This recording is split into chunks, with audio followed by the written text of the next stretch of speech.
Rabok. Ya. Ora apa-apa. Ora apa-apa. Edan.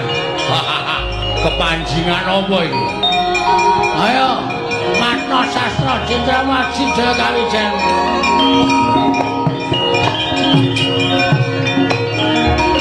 Wah, setan alas.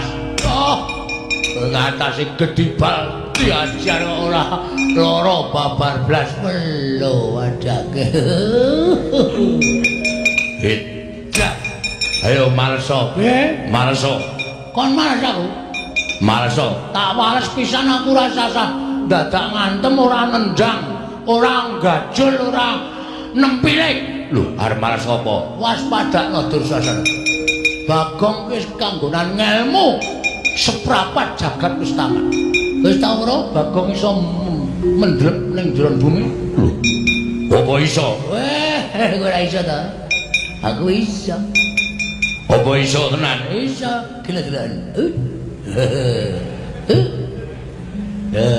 Dimatke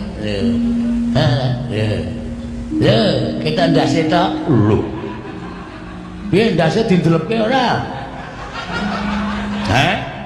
ndase dindelepke ora apa men kon tingil-tingil ngene iki rugi lho iki ora dindelepke wae tan ndelepke sisa wae cara lho, ngapa itu kok nang kene? Apa rumah sama aku rasa ambles bumi po? Wedan! Apa kowe barang iso ambles bumi? Canggleleng kok. Oh, iki mesti dibantu karo Ndara Antarja kowe. Lah iso, awite napa kowe tok sing dibantu ora?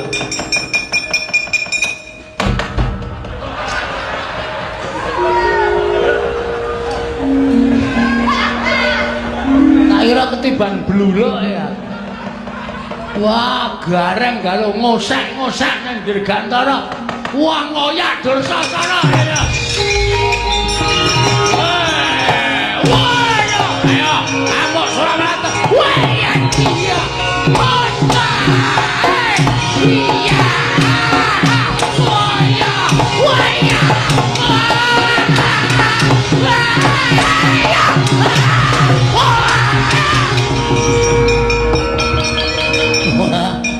Nutuke le prigel Dursasana diajar